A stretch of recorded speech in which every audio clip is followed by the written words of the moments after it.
Hola y bienvenidos. Welcome to Molé Mama Cooking with Love. We drive connection, unity, acceptance, and love across all cultures and generations. I want to be very clear that all are welcome here, and we are delighted and grateful to have you listening. You're about to join us for our weekly adventure where we chat with entrepreneurs, chefs, foodies, and artists and nutritionists who are helping us connect and learn. We'd love for you to visit our YouTube channel where you can learn to make delicious guacamole, chimichangas, molcajetes de queso y chorizo fundido, crunchy tacos, enchiladas, flour tortillas, and so much more. Private message us if you need any help. We'd love to help you make these recipes successful. And please subscribe to our podcast and leave us a review. We'd love to hear from you. And from Mother Teresa, spread love everywhere you go and let no one ever come to you without leaving happier. And given who tonight's guest is, we're all going to leave a little bit happier, but probably wanting cake. So let me tell you who's here. I'm super excited to have Linda Caro from Little Hunnys Cakery. She is an amazing self-taught chef, pastry chef from San Diego. She's also a wife and mother of 3 amazing kids. And in 2009, she had taught herself how to decorate cakes. And in 2011, she actually turned her love of cake decorating into a business and has now been making custom cakes for 8 years now. And this isn't in her official bio, but she's been on Cake Wars twice and came in number 1 and number 2. So we'll get more into that in a few minutes. But she is a licensed online-based bakery and currently has 1 baker decorator for all her cakes and cupcakes. Everything is baked from scratch with the use of fresh and quality ingredients. Fillings are also made with real butter and the freshest ingredients and quality extracts. So with that, Linda, welcome to the show tonight. Thank you for having me. I'm excited. I am so thrilled to have you here. And before we went live, I told you, but I should probably tell all my listeners, I'm a little distracted. I've got cake brain. I can't stop thinking about cake. That's great. And my response look at all your pictures was, of your cakes. Oh no! Yeah. Good thing you can't smell all the chocolate cake I just baked. Yeah. But just knowing that's also really just hard for me. So. I'm going to try to stay.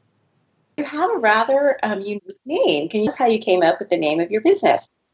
Yes. So actually, this is kind of funny. Before I was doing real cakes, I had a business of making diaper cakes. So they're actually rolled up infant diapers and it's in the shape of a cake. And when I switched over to making cakes and making that my business, I had the name of Little Hunnys for my diaper cake business. And, I had read, when you're starting a business that you should kind of have the name of what you do in your business name. So I added Cakery. So then it became Little Hunnys Cakery. That is such a cute story. I've definitely seen those cakes. That's adorable. I had no idea. I know. Isn't that weird? It's fantastic. It was meant to be, and it's just fantastic. Yeah. So you're self-taught. So looking at these pictures, I'm like, okay, where is she trained? It's amazing to me. So Thank you. Did somebody help you learn to cook a little bit in the kitchen, like when you were a little girl, or? Well, I mean, my mom's a big cook, but not a big baker. So the baking part, I kind of just did on my own. I don't even know. I honestly don't even remember how I just started making cakes, but for me, it was kind of like, oh, we're having a celebration. Oh, let me make something sweet. I have a big sweet tooth, so that's probably why. But I got into it on the business side when I started, modeling with fondant and practicing that part for like my kids. So that came like way later. But you've been baking for a while then, even before you started decorating. Yeah. And they did not look good. Leaning Tower of Pisa. Did you ever use a cake mix, or did you always make things? Oh, yeah. I started with cake mixes in the very beginning, before I started experimenting, my own recipes and stuff like that. I think it was just, kind of easier for me. When you first start out, it could be a little bit intimidating. So you're like, oh, something to kind of help. So I would do this, the boxed cake, but I would do my own frostings, if that's, any help. But so the first time that you're having a big family party, Mm-hmm. do you remember when that was, though? You said you don't even remember when it was. Do you think you were maybe 10 or you were in high school? Oh, no. I'm full on adult already. Oh, when you started making cakes, really? Wow. Yeah, I was a full on adult. I'm pretty sure. Yeah, I was actually already married. So it wasn't, it's just, for a few years, it was just making the cakes. But it wasn't like any real decorating. I think the first decoration I did was like fun and polka dots. And I was, I thought it was amazing with polka dots. But yeah, in the very beginning, it was just, just to bake it, just to have something to eat, basically. So did anyone inspire you, or did you go to class to learn fondant? Because fondant to me is scary. Yeah. So how did you learn how to do that? My dad's actually really good with what is that? With like clay, modeling clay. He's like amazing, and he's self-taught also. He doesn't do it anymore, but he would do it all the time, and he would just make like the cutest little things out of clay, and I would make some stuff with him. So I guess when I moved on to fondant, it was kind of like I used the same kind of techniques, although it's not the same medium exactly. Fondant can crack and stuff like that. It's not as soft as clay.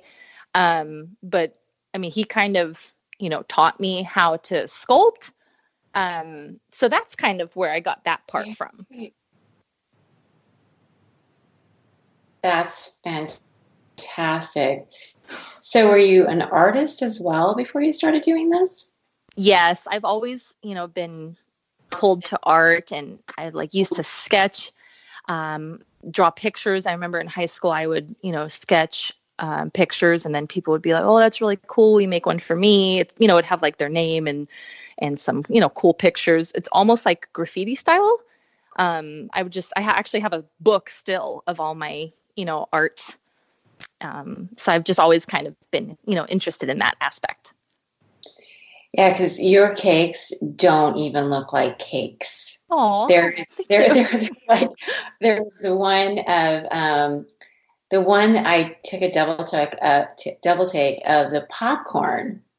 You have a popcorn cake, and I'm like, okay, that looks like a bucket of popcorn. Why is she posting that? Oh no, it's a cake. That means I did my job well. You did your job very well. Like, how did she do that? Thank you. So, yeah, they're very amazing. So I wanted to also know, because you guys haven't yet that are listening, you should definitely go to her and check out, because no one talking about like these cakes are just amazing. How do you come up with these ideas? Sometimes a client will kind of ask cake and a Harry Potter cake. Sometimes clients will, kind of tell me what they're into or what they're looking for. There's all different kinds of clients. There's clients that are very specific, that, I want this type of cake and this type of, design I'm looking for. Or they'll just, tell me what they like and what colors. For example, that Harry Potter one, they just told me, she's really into Harry Potter and that she really likes blue. So, I put kind of, the Harry Potter things in there that I think she would like. And I made sure to incorporate blue in there. Blue was like one of the main colors, and she ended up loving it. But I get, sometimes if they'll tell me like a theme, I'll research, different things pertaining to that theme, if I don't already know about it. Or if it's, something to do with fashion, just different aspects like that. Like I do a lot of research before I do my sketches. And then, after they pay a deposit, I make a sketch. And if they like it, then I go ahead and make that design. That's amazing, because that specific cake, I'm telling you, listeners, go over to her Instagram, to Little Hunnys Cakery, because it has a hat, it has several books, it has glasses. It's the intricacy of that cake is just amazing. Thank you. And I checked you out on Yelp, and you have like amazing ratings. So not only are they gorgeous, they're yummy. So Yay! that's quite an accomplishment. Yes. That's very important. It's very important. So, but now I also, because I've been all over your feed, what's the biggest cake you've ever made? Because one of these cakes looked really ginormous. Yes. There was a really big cake in 2016. I did a wedding in LA, and it was 8 tiers and all fondant covered tiers. And I made 415 sugar flowers. So that was covering, the whole bottom tier, and then it comes up the sides. I actually made 550 because I knew some would break, and I ended up only using 415. And it was 4.5 feet tall. Okay, that is almost as tall as some of my cremas. That's huge. Right? So huge. Okay, we're having way too much fun, but we're going to take a quick break, and we'll be right back with Linda Caro from Little Hunnys Cakery, so please stay tuned.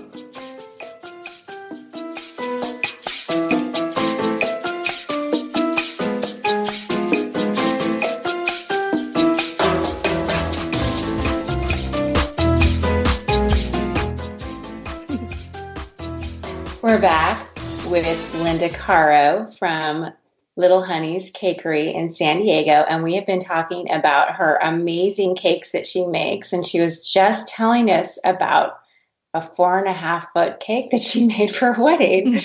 So what are some of your favorite cakes that you've made? I actually have so many that it's really hard to narrow it down. But I would probably say my most favorite, I have 2 favorite really recent cakes. Of course, being Barbie's 60th birthday. I had the honor of doing her 60th birthday at Mattel with 750 cupcakes with edible Barbie toppers.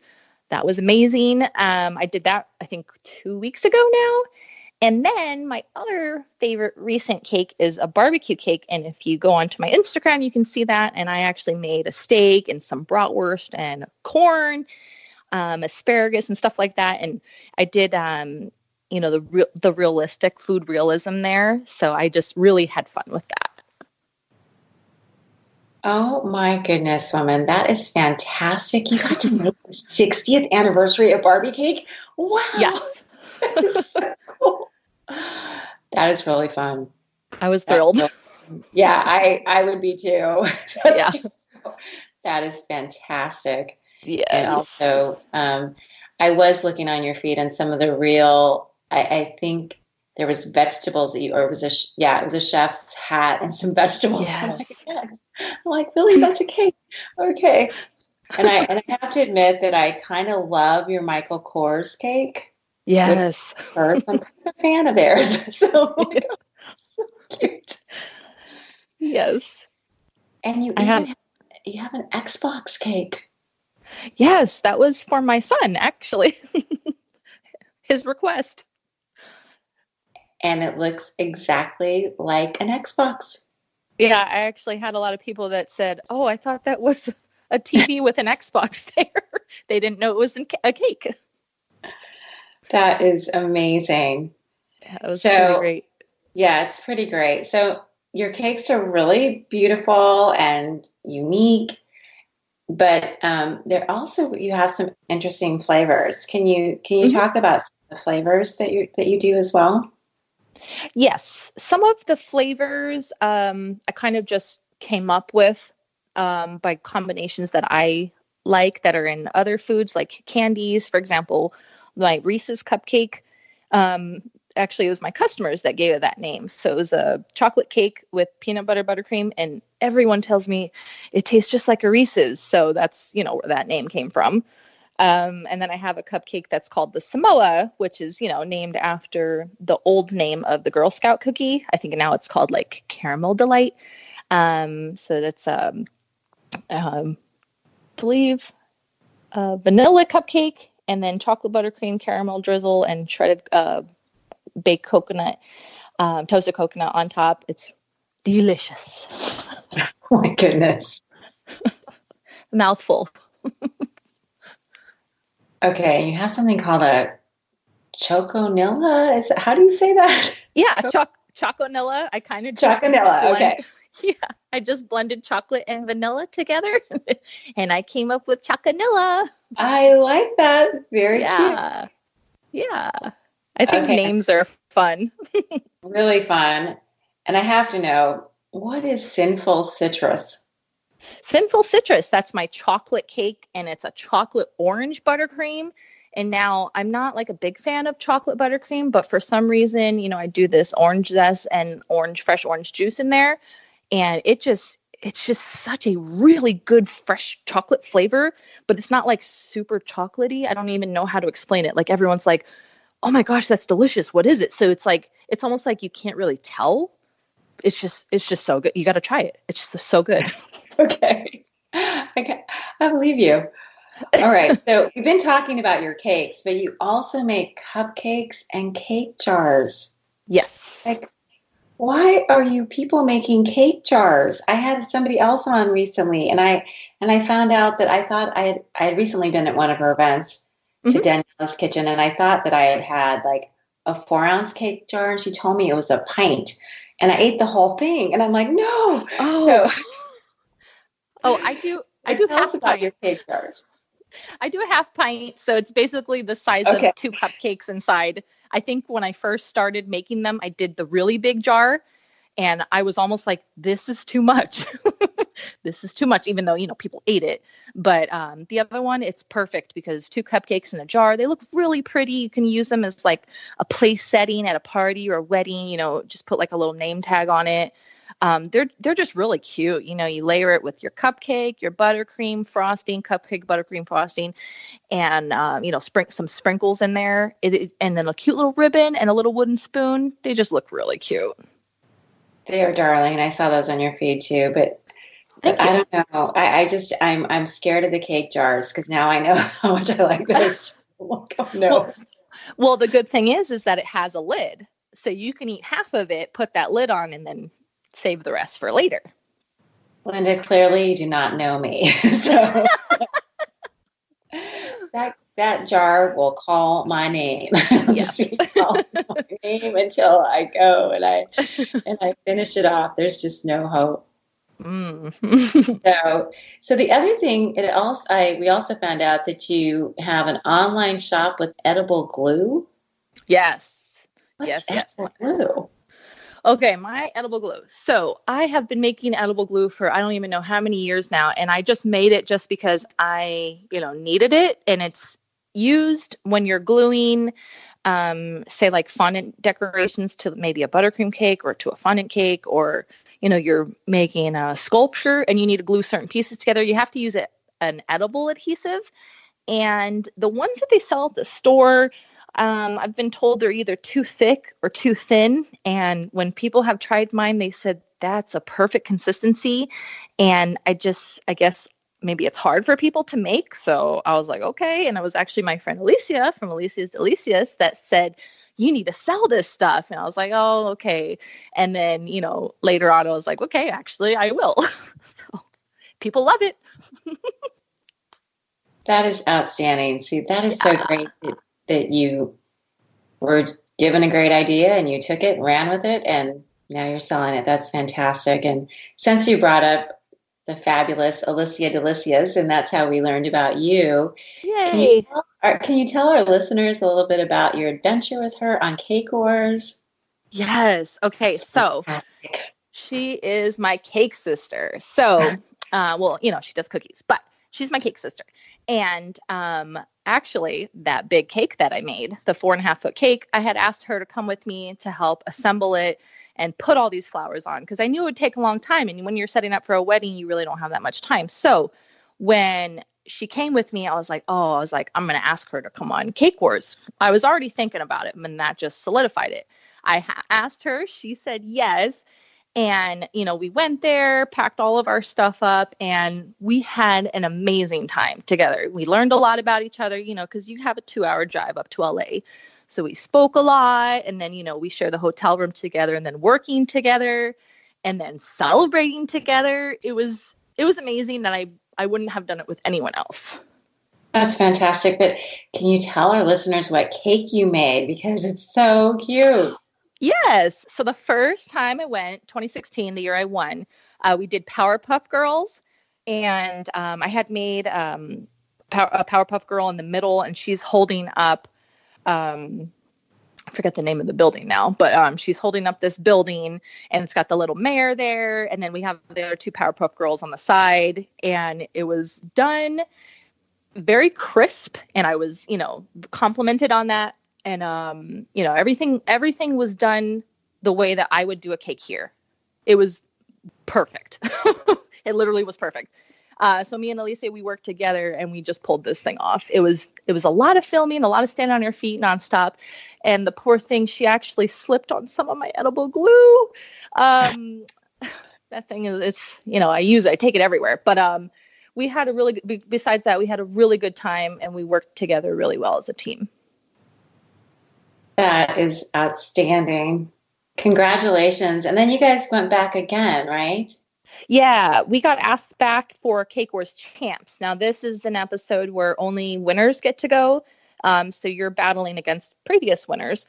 That one was Lego. So we got to do this really cool Lego cake. We had, it was a stacked cake, a tiered cake, but in the middle we had like these, our structure, we had like trees, Lego trees holding it up with some little construction worker guys.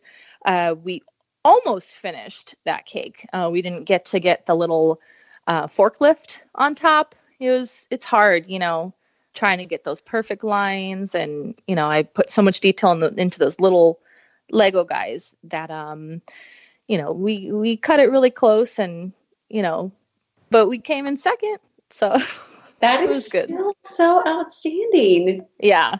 So well. And the gals all the girls there, they were all really, really nice, and we actually celebrated together with everybody. It was a really good experience.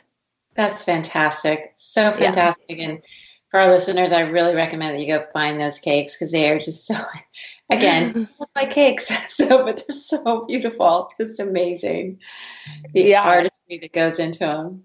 And did you see that top? Elisa hand painted that Lego sign. That is remarkable. She is a remarkable artist. She's amazing. She is amazing. What a fun experience, and so wonderful to have Latinas out there that are just, it's amazing. Well done. You. And I have to ask you, did you have to get permission from Lego to actually make their cake? Make a cake? Oh, that's good. No.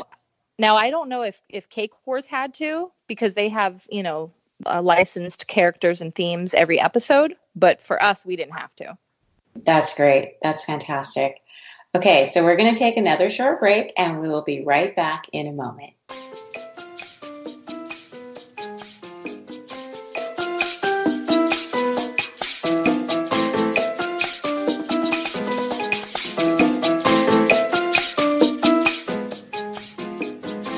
And we're back. We have been talking to Linda Caro from Little Hunnys Cakery here in San Diego, California. And if you haven't checked out her Instagram feed, as well as check out her website, you can get to her website by going to lhcakery.com. And we are having so much fun talking about these cakes that you make, and cupcakes, and just you also, we haven't talked about this yet, but you sent us a picture of I think it's your Wonka World of Candy cake that's so adorable. Yes, that cake was so much fun. I got asked by I don't think it's called Willy Wonka. I think it's called Wonka's Candy. I don't know, it was a while ago. Wonka's Candy app.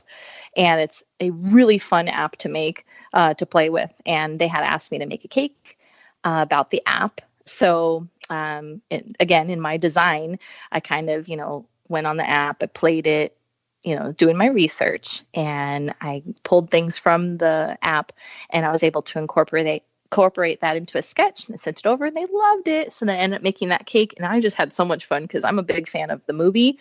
So, when I play this app, it's fun too. And then making that cake, I had a blast. It's darling. So, so cute. Thank you. Okay. I also wanted to ask you about, what is the LA Cookie Con? And can anybody attend? And are there samples? Yes. Okay. You don't even have to be a baker or anything. You can be in a completely different field. You just got to buy a ticket. Really? There's tons of vendors. I mean, all kinds of different food, things that you would never even think of. They have, like alcohol infused cake pops. They have, allergy free cookies and cakes. And I think they had wine samples one year. It's amazing. So just go there on an empty stomach so you can eat everything in sight. It's great. You can find tons of demos. So if you are into, cake decorating, cookie decorating, etc. I did, 4 demos this past one. I did a heart geode cake. I showed the audience how to make it. What else did I do? I did a 3D fondant teddy bear. I showed you how to stack a cake in a proper way. You can find people doing tutorials around. It's so much fun. So like I said, you don't even have to be into the cakes and cupcakes as your business. You can just go and eat. It's really good. I need to find tickets for next year, because my husband is definitely the cookie monster. He just had his birthday. Yeah. We actually got him a Cookie Monster piñata. The man loves cookies. So they had some really good cookies this year. They had, I wish I can plug her name, but I don't remember what it was, but there was a peach cobbler cookie. It tasted like peach cobbler. Oh, you'd be in heaven. It was so good. I'm definitely getting information on this thing. Yeah, it's always in February in the LA area. Okay, I have to watch for it for next year, because it sounds like something we have to go to. Yes. So it sounds like from what you did there that, you were teaching people how to do things. So you offer classes. So are your classes that you offer, are those available online? Not yet. I'm still working on it. It's been a long process, and it almost seems like every time because it takes a lot of time. I got to research, all kinds of things to get this going. And then it's like these opportunities keep coming up for me. So I haven't been able to do that yet. So far they're in person. Okay. All right. So we'll just have to keep watching you to see if anything comes available for our listeners online. And I'm just scared of fondant, but I might show up someday to just see if I can learn to not be afraid of it anymore. Yeah, don't be afraid. It's fun once you get into it. And I even hold classes for kids during the summer. That is really fun. Yeah, they love it. It's so much fun. Kids, really, their creativity is amazing. Okay, so you are a wife and a mother of 3. How are you doing all of this? I don't even know. Just kidding. It's juggling, really. I have my older son. He's in wrestling, and his school is about 45 minutes away. So it eats up a lot of my day.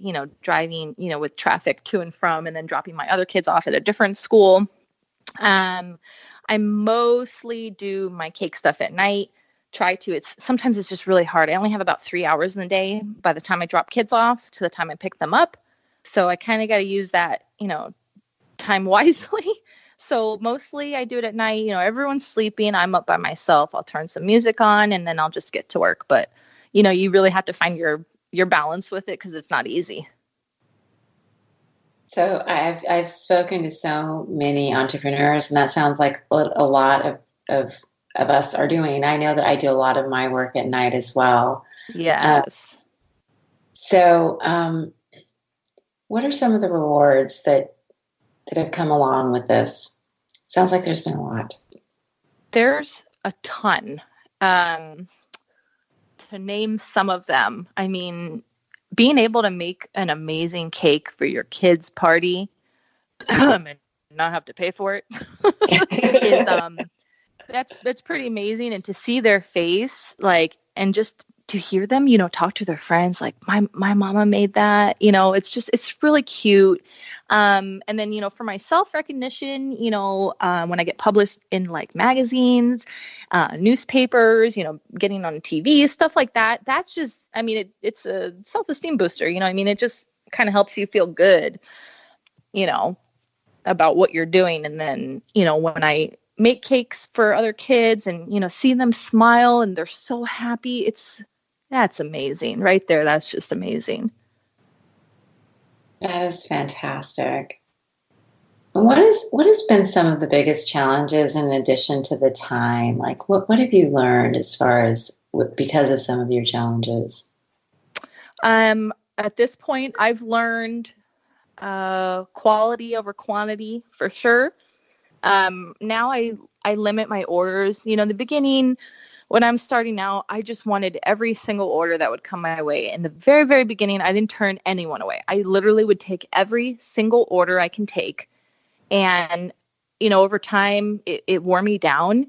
And it got to the point where I wasn't really enjoying it as much as I should. I mean, I wanted to love what I do. And if I'm just not happy, then the work's going to suffer, unfortunately. And now I actually have the freedom of, charging more for my work and taking less orders. And now I can spend that extra time where before I would be like, it's just done. It's not perfect, but I have to just, give it that way.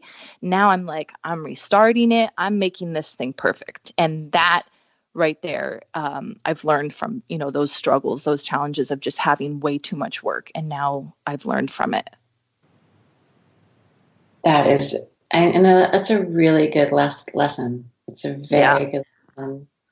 Learning what works for us, learning, and I think holding on to or finding ways to ensure that you're loving the journey. Right. Because it can be a tough journey for sure. Right. So have you ever had any like disasters in the kitchen? Like, have you ever had like one of your cakes just collapse or that you burnt? I know that I've had so many mishaps. So I'm just hoping I'm not alone. Oh, you're definitely not alone there. In the very, very beginning, I literally would, I didn't have a turntable, so I would spin my cakes off the edge of my counter, and I actually thought I was insane. But I've heard of other people doing that, and I remember one time my mom was over, and she's like, "You're going to drop a cake one day." Sure enough, I did. I dropped it. And then I kind of sat there and cried for a little bit and, paced back and forth, holding my head like, what just happened? And then I was like, okay, I have to rebake. So that's a time. And then another time, I actually had, I think, the bottom tier of a 5-tier cake cracked. I was actually able to fix that disaster. I don't know how. It was like one of the most beautiful cakes I've ever done. How do you fix that, Linda, when a cake cracks? That particular one, I did all the doweling and everything that I was supposed to do. I think it was the way that it was positioned in my vehicle. I think my vehicle was like, the back of it was slanted. So when I arrived, I actually had someone there to help me. So I lifted up 4 tiers of cake. I have no idea how, probably the grace of God. And then I had the very thick dowel through the center of it. And I, cut that thing. And then we were able to set the cake down on the cake board and then remove the bottom tier that was cracked. And they were still able to serve it because it was only a little bit of it that was cracked. Just put some flowers around the bottom and it's one of the most beautiful cakes still. And then I think another thing that had happened, I don't know why. I think I had to go pick up my son and I thought that if I turned the oven off that the cake would, finish baking and then just stop, and it didn't. So I got home and it was like a brick. So I was like, okay, put that in the trash, started over. But it happens to all of us. Things happen. And like I was telling, I did this other interview recently and I said, it's cake. It's not, made out of metal or wood. Things happen. You can be delivering a cake and some can fall off of it. It's going to happen. It's edible. You know what I mean? Yeah, absolutely. That's a really good point. That it's just stuff is going to happen to it. Right? No, absolutely. Yes.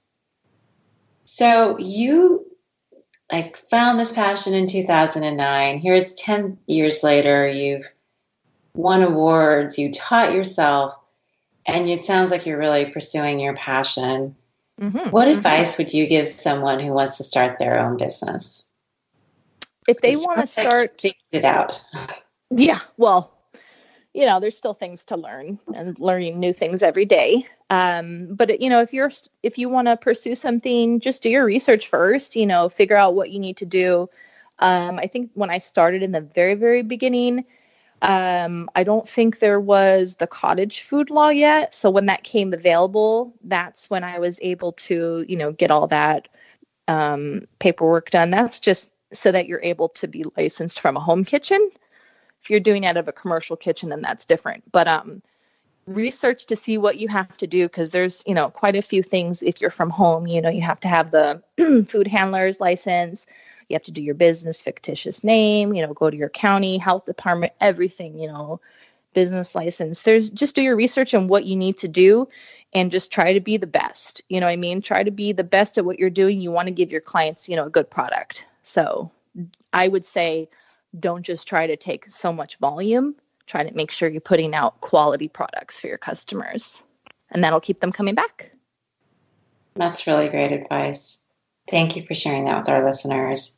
Of course. So tell me, do you have a separate butter refrigerator?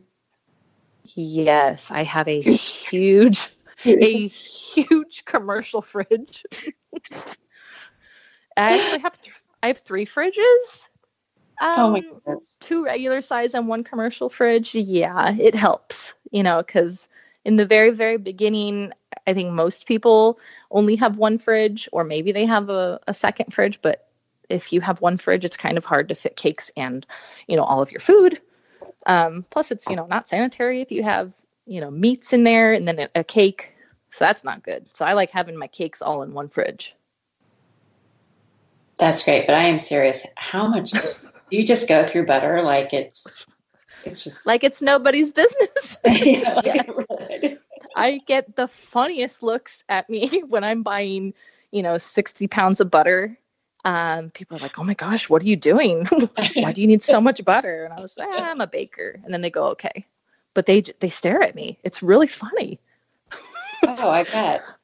Yeah. I bet. It's fantastic. And a lot of eggs. You go through a lot of eggs as well. My goodness. That Barbie cake alone, I went through 160 eggs. Oh my goodness. 160 eggs. 160 eggs. Yep. It was insane. You must have the whole egg cracking thing just down perfect. I don't do the one-handed thing. Believe it or not, I still do two-handed because I'm terrified of getting a shell. And even though I drop it in a separate bowl first, just to make sure, I don't know. I always check for bad eggs. I'm paranoid. That is really fantastic. Yeah. So can our listeners order any of your products online? And do you ship?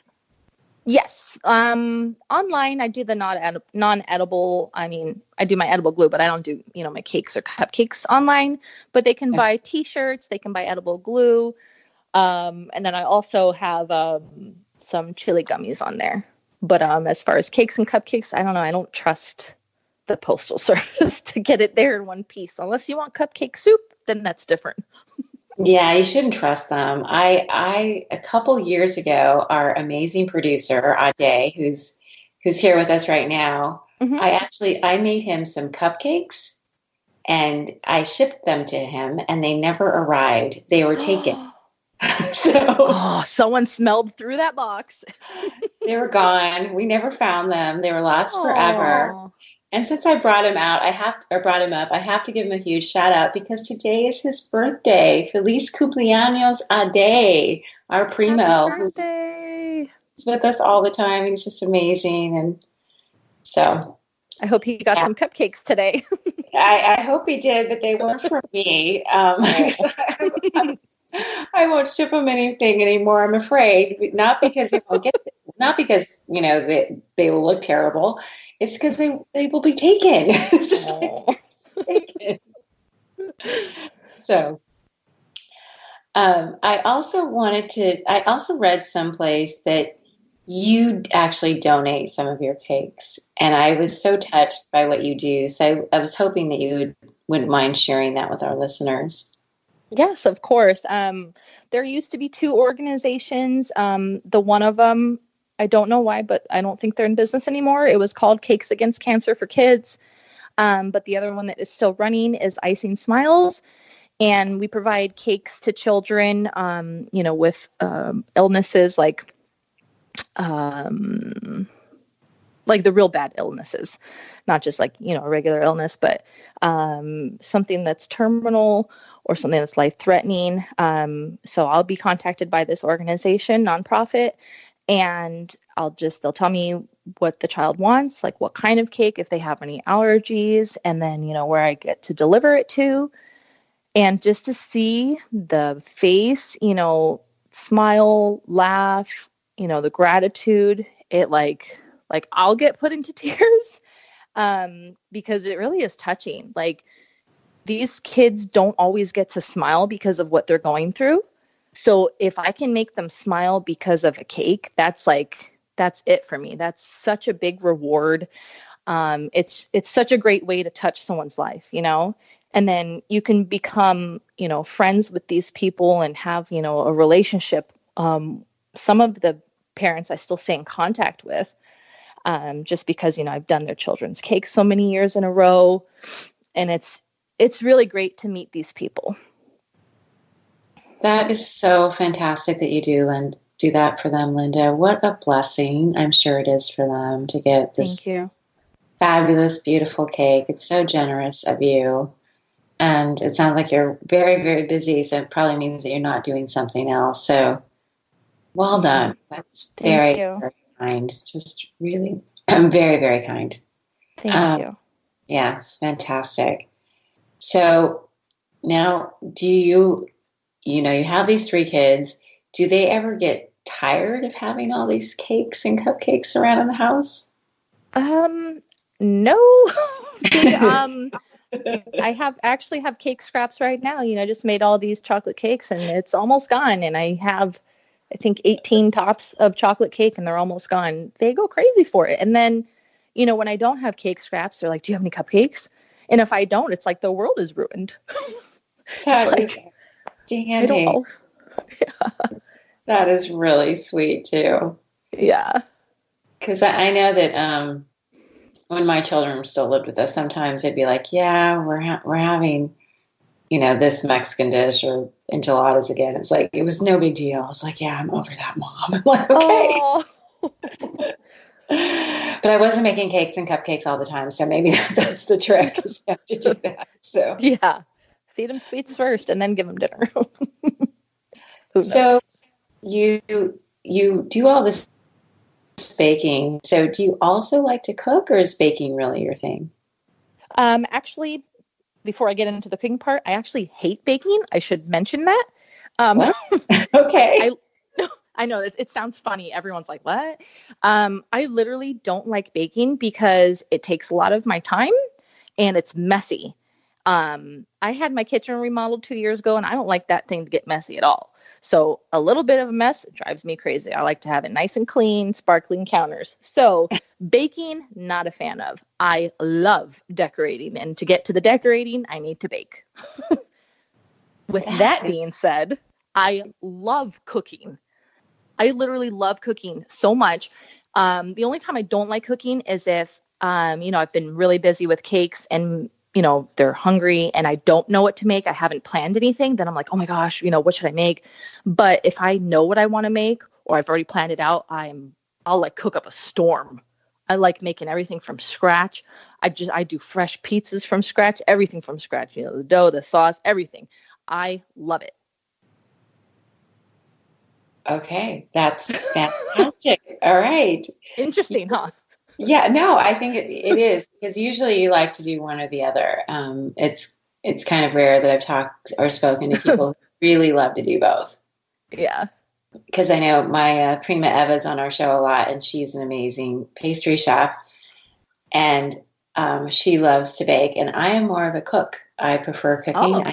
so good at the baking thing. It's intimidating, to be honest with you. I'm like, we have to follow directions and do things exactly the same twice. Oh, good. I don't think that's going to happen for me. So Yeah. And that's probably why I like cooking so much, is because I don't measure anything. yeah. And actually sometimes it's not that good of a thing to do, because I'll make something that's delicious and I'm like, oh man, I should have measured. I'm an eyeballer. So if someone goes, oh, what's the recipe? I don't know.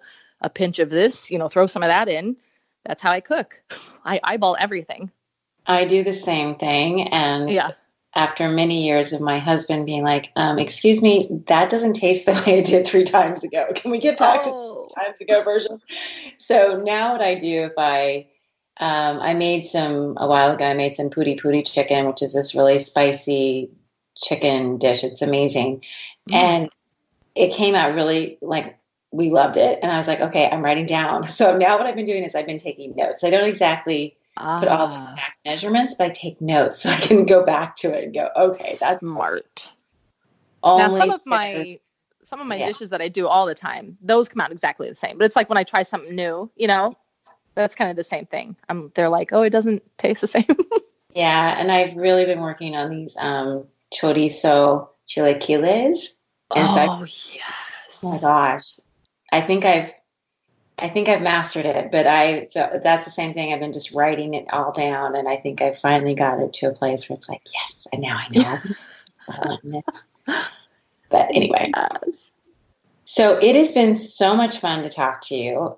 Please tell our listeners how they can follow you and be inspired and have cake brain. So how do they keep in touch with you? Yeah, they can find me on Instagram. It's at Little Hunnys Cakery, and Hunnys is spelled Hunnys. Or Facebook, they just search the same thing, Little Hunnys Cakery. Also on Twitter as LH Cakery, or my website is lhcakery.com. All right. Well, you have been absolutely delightful. Thank you so much, Linda. I really appreciate you sharing your inspiring and fun and just your generous heart with us. Thank you. I had fun. Great. I want to also thank our listeners for tuning in to our show. Thank you so much for doing so. Remember to add the most important ingredient to every recipe you make, your love. And as my mama always said to me, as we said our goodbyes, que Dios te bendiga, may God bless you. I want to thank Ade, our birthday man, again. Thank you so much, and I hope you have just the best year of your life yet this next year. Soul to Soul with Nancy Newman is up next, so please stay tuned. Thank you for tuning in to Molé Mama.